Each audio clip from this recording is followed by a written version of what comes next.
welcome back. Today I'm going to give you a quick demonstration on a couple of breasts here that I have. These are mallard breasts. We got them fresh today, so I'm going to do my first part of my two-part marination. I suggest that you have yourself a good knife set before you get started. What you want to do some final cleaning on your breasts. Try and get away any of the excess skin or any other little bad parts we got on there. These look fairly good. It doesn't have to be perfectly skinned. You can always go back after the fact, after they're done marinating. But I like to clean them up really good before I tenderize them. Now, what I'd like to do is use this fancy little device here. So this is a bunch of pins. It's your typical marinator. It's a tenderizer marinator. As you can see, there's two different types. There's the round type like this, but there's this new fancy one that's got a lot of knives in it, which I like to use. They're straight, sharp knives, so they give us a real nice, clean marination. Now, the first thing you want to do is you want to put a little bit of seasoning on them, so you can actually, when you marinate, you push the seasoning down in on them. So what I'm going to do is I'm going to go ahead and get some marination on the top of them, or should I say seasoning. Once we get a little bit of seasoning on there, what we're going to do is we're going to do this both ways, both sides. So what we'll do is we'll start here and get all them nice little flavor pockets in there. Flip it upside down.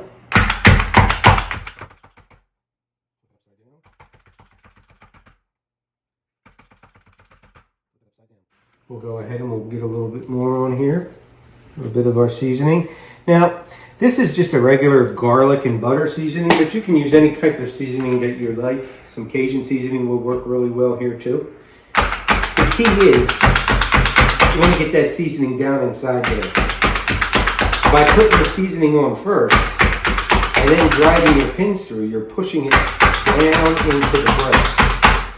So now that we've done that, we are all tenderized, and now what we're going to do is go ahead and put them in some actual liquid marination, and we'll seal them up. So what I got are these 8x12 resealable bags. You can buy them on Amazon. Go ahead, and I'm just going to do 2 per bag. You can do as many as 4, 5, or 6 in here. It really doesn't matter. But for this, I'm going to do 2. So now what we're going to do is we're going to put our liquid in. So obviously I'm Italian, so I like to use some Italian dressing to get us started in here. So we'll put a little bit of Italian dressing in there, not a lot, just a little. And it can be any kind of Italian dressing. I like light Italian dressing because I'm watching my figure, but you could use any type of Italian dressing. Now, to give it a little bit more salt, I add some more chicken broth as well. Not a lot, just enough to get it in there and get it floated.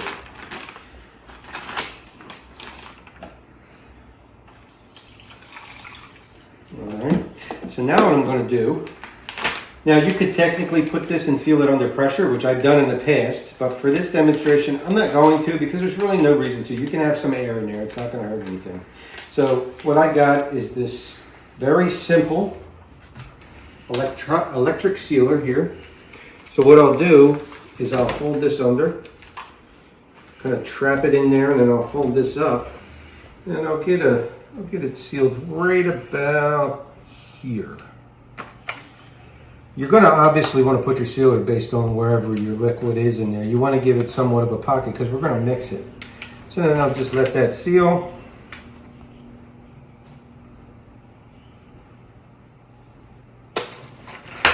That'll seal it nicely. And mix it up in there. And that's that one.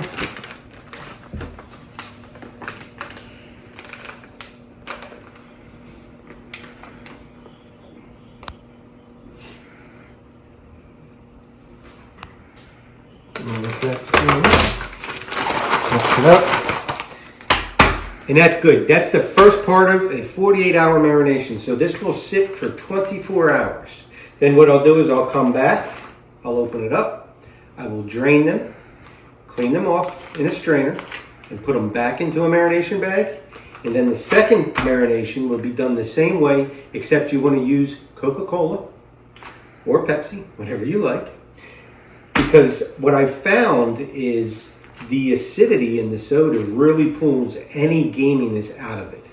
Let that sit in the Coca-Cola for another 24 hours, and then you're ready to rock and roll.